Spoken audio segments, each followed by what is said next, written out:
Hello， 大家好，我是老张。今天呢，给大家开箱一个100块钱的鼠标啊，也就是这个 ACO 的 AG325。这个鼠标呢，我68在京东买的，价格刚好100块钱，挺便宜的。然后它的颜色我蛮喜欢的啊，这青绿啊，米苦色啊，究竟怎么样呢？我们现在就拆开来看一下。包装配色和鼠标相同，我们先撕开包装。把外层套壳扯下来，里面是一个黑盒子，字体阴刻处理，有彩色反光的镀层。虽然鼠标才100块，这个包装倒是没什么廉价感。打开盖子，我们看到鼠标本体由一层哑光塑料纸包裹。取出本体，可以清楚的看到线材附带了一个扎带，带一个磁环接口镀金处理。脚贴有一层保护膜，爱斯基摩人。包装底部呢还送了一副脚贴，还有说明书、保修卡。扔到一边，我们来看看鼠标。鼠标线长 1.8 米，颜色也和鼠标一样好看，但实际用下来感觉挺糟心的。这应该是我用过最差的鼠标线了。线材非常硬，始终保持着我开箱时候的这个形状啊，牵一鼠而动全神。外壳是 ABS 材质的，颜色也蛮正点的，手感很细腻，摸起来呢有点像少女的肌肤。不过长期用下来，打油是跑不了了。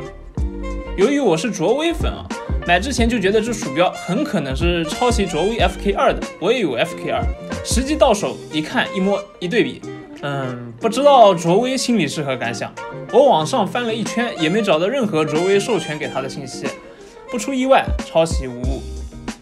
但也正因此，手感方面问题不会很大，和 FK2 基本一毛一样。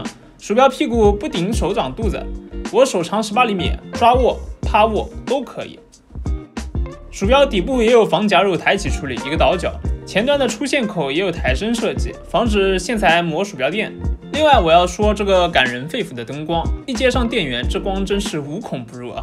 内部没有任何的遮挡处理，跟我的雷蛇啊登场真的是差远了。侧面、底部都各种漏光，散发着满满的廉价感，而且灯光亮瞎眼。鼠标这个脚贴呢也有点垃圾的，顺滑度很差。我的鼠标垫是健将的紫电感 FX AG325，用下来明显比我其他鼠标要色一大截，这种差距在普通的垫子上更明显。脚贴很软，寿命也很让人担心，特别是传感器周围那圈脚贴，设计的意义不明，实际撕掉以后一样能用。有一个很多人现在都很在意的事情，就是鼠标的重量。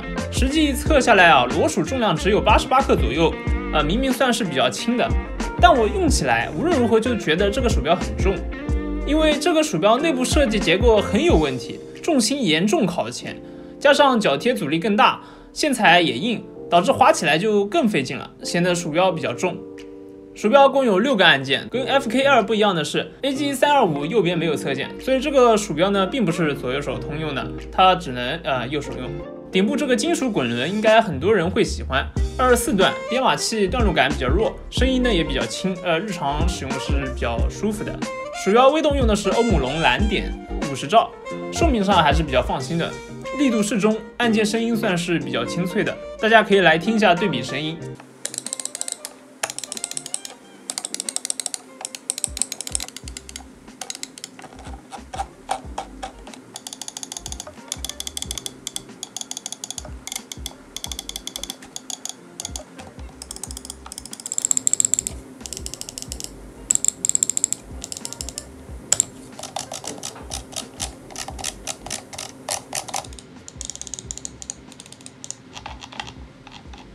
不过实际用下来，我也发现了2个问题，一个是右键顶壳有点公差，微动感觉要软一截，声音也有点奇怪；另一个是后侧键有空行程，回弹力度也不够，导致手感很软。AG325 的传感器用的是原相的 PMW3325，在驱动下最大5000 DPI。让我比较懵逼的是，顶部 DPI 键提供的默认档位是250、750、1000、1500、2500啊，这几个奇葩 DPI。因为我用的最多的是1600的倍数啊，也就是800、1600、3200这几个档。或多或少会影响你这个肌肉记忆的形成。尤其需要注意的是，3325的采样率只有4000 fps， 只有用比较好的主控才能实现6400 fps。显然，这种便宜的鼠标是不太会给你好的主控的。所以说，3325其实是3050的同个师兄，除了 DPI 高点以外，实际是要比3310还垃圾的，更别提3360了。软件实测部分还是用上次文章介绍的 Mouse Tester， 以 FK2 的3310作为对照 ，AG325 的3325真的是原形毕露，传感器的抖动十分明显，离散点也很多啊，稳定性你自己看吧。横向滑动测试中可以看出，3325一样自带了一定的直线修正。如果你要买用3325的鼠标啊，那你肯定还是需要注意一下的。在最后项稳定性测试中，还真的是炸了，这个稳定性真的是让人痛哭流涕。没想到阿口给这个鼠标出厂默认了1000赫兹的回报率，不过实际使用倒是没有那么明显，毕竟测试还是很微观的，但是差还实际上确实挺差的。驱动目前只有测试版，这个驱动真的是死麻驱动，看似可以100 DPI 逐级调节，我给它调正常了，然而保存了以后根本达不到标称速度。神奇的是，最高还给出了10000 DPI， 实际速度感觉只有1500左右，其他档位速度慢到极点，感觉只有200左右，这 bug 实在是太蠢了。而且鼠标回报率根本没有地方能调，只能默认1000赫兹。由于这个驱动设置还会强制干扰我其他鼠标的速度，真是蠢到不能再蠢。测试完我立马把它卸了。这个 ACO AG325 除了超来的外壳，手感呢是不错的滚轮手感也还算可以，其他方面远远低于我的预期，可以说是垃圾级别了。另外，出厂强制1000赫兹回报率，对于低性能的 PC 或者笔记本来说呢，有点浪费 CPU 资源，很不实用，有时候可能还会导致稍微卡一卡。总的来说呢，这鼠标连模仿都模仿不到位，新问题一大堆，细节很糙，让我很失望。